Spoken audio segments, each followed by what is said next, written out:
Hi students, goodbye. You are most welcome in online classes. You are with Shyam सुंदर sir.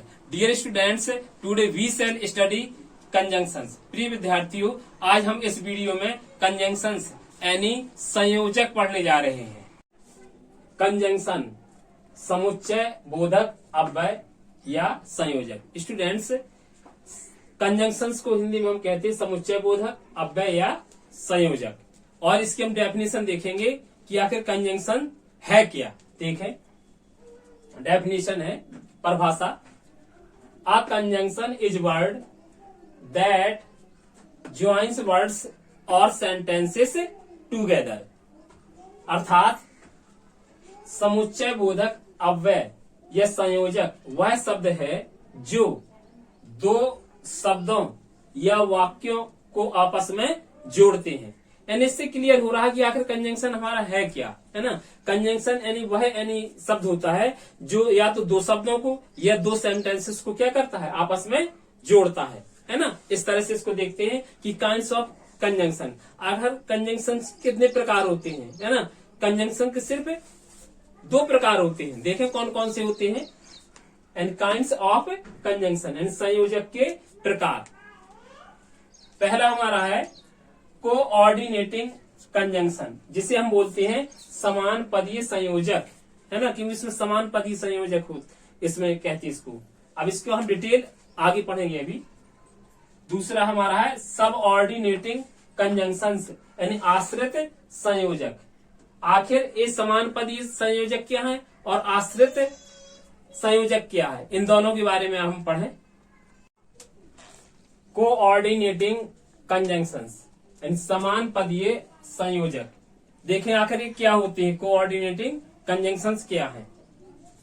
Coordinating conjunctions वह संयोजक होता है जिसके द्वारा समान पद वाले शब्द या वाक्य आपस में एक दूसरे से जोड़े जाते हैं तथा इन कंजंक्शंस के द्वारा जोड़े गए वाक्य अलग अलग अर्थ व्यक्त करते हैं. इसके अंतर्गत स्टूडेंट्स देखें आखिर कौन कौन से कंजंक्शंस आते हैं. इसके अंतर्गत और, for, but, so, and, otherwise, while, whereas तथा एज वेल एज आदि संयोजक या कंजंक्शंस आते हैं. अब देखें इसके एग्जाम्पल से देखें कि वाक्यों को या शब्दों को कैसे जोड़ता है कंजंक्शन. एक सेतु का काम करता है, एक पुल का काम करता है, एक ब्रिज का काम करते हैं जोड़ने के लिए. देखें कैसे, जैसे two and two make four. अब देखिए यहाँ एंड लगा है ना, एंड के द्वारा जोड़ा गया है. इसी प्रकार कम ऑन टाइम और लीव द जॉब, इसी प्रकार इस वाक्य को जोड़ा गया है कि कम ऑन टाइम, है ना, समय से आइए, और है ना लीव द जॉब, वरना क्या कर दें, जॉब को छोड़ दें. अब इसके देखेंगे हम कोऑर्डिनेटिंग कंजंक्शंस के, इसके भी काइंड्स होते हैं स्टूडेंट्स. देखिए कितने प्रकार इसके होते हैं. कोऑर्डिनेटिंग कंजंक्शंस स्टूडेंट्स देखेंगे. अब हम कंजंक्शंस हमारे दो भागों में डिवाइड है. आप देखेंगे उन दो कंजंक्शंस को कितने भागों में डिवाइड किया गया. तो पहले हम पढ़ेंगे कोऑर्डिनेटिंग कंजंक्शंस, है ना. इसके चार प्रकार होते हैं. पहला है कम्युलेटिव कंजंक्शंस, अर्थात हिंदी में कहते हैं संयुक्त संयोजक. और जो हमारा दूसरा है अल्टरनेटिव कंजंक्शंस, वैकल्पिक संयोजक. और तीसरा हमारा है एडवर्सेटिव कंजंक्शंस, विरोध दर्शक संयोजक. ये विरोध दिखाते हैं, है ना.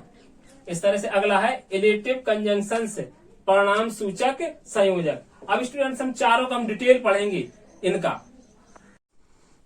जो पहला हमारा है कम्युलेटिव कंजंक्शन, इसका दूसरा नाम है कॉप्युलेटिव कंजंक्शन.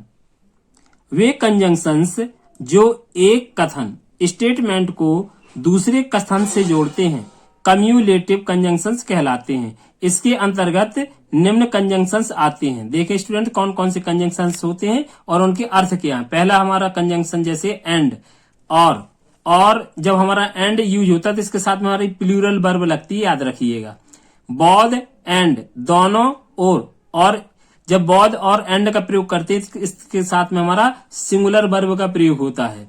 एज वेल एज, इसके साथ भी हमारा सिंगुलर वर्ब का प्रयोग होता है। नॉट ओनली बट आल्सो, ना केवल बल्कि, एंड टू और भी। इसके कुछ एग्जाम्पल्स देखेंगे कि कैसे बनेंगे, आखिर हमारे वाक्यों को या शब्दों को हम कैसे जोड़ते हैं। जैसे Hemesh and Hemendra are going, देखिए यहाँ हेमेश और हेमेंद्र एंड से जुड़े हुए हैं दोनों, और जब इस तरह से एंड से जुड़े हैं तो हमारी वर्ब क्या हो गई, प्लूरल, आर लगी है, आर गोइंग। नेक्स्ट है Arjun as well as his friend is wrong, देखिए यहाँ अर्जुन है, यहाँ हिज फ्रेंड है, दो हो गए, लेकिन एज वेल एज से जुड़े होने के कारण हमारी वर्ब क्या है, सहायक क्रिया यहाँ पर देखो सिंगुलर है, बहुवचन नहीं हुई, क्योंकि एज वेल एज के साथ क्या लगती है, एक वचन, तो इसलिए इज आया, is wrong. The boy is not only tall but also wrong, देखिए नॉट ओनली बट आल्सो से वाक्य को जोड़ा गया है। Both Sohan and Mohan wrote a letter, देखे किस तरह यूज हुआ है बौद्ध का और एंड का। नेक्स्ट देखेंगे इसके बाद अल्टरनेटिव कंजंक्शंस, वे कंजंक्शंस जिनके द्वारा दो ऐसे वाक्यों या शब्दों को जोड़ा जाता है जो दो विकल्पों यानी ऑप्शंस में से एक को चुनने का बोध कराते हैं, इसके अंतर्गत निम्नलिखित कंजंक्शंस आते हैं। देखिए कौन कौन से कंजंक्शंस आते हैं हमारे।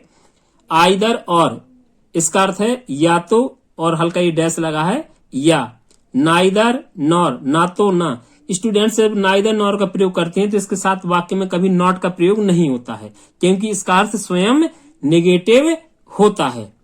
और अन्यथा, वरना, अथवा और अदरवाइज, यही अर्थ इसका भी होता है, वरना, हो न हो, नहीं तो, अन्यथा, और एल्स, अन्य कोई या अन्यथा। एग्जाम्पल्स इसके पढ़ेंगे, जैसे make haste otherwise you will be late, तो यानी ये देखो अदरवाइज से जुड़ा है कि जल्दी कीजिए, है ना, अदरवाइज वरना यू विल बी लेट, आपको देर हो जाएगी। आइदर कम विद मी और गो टू स्कूल, देखिए ये आइदर और से जुड़ा है।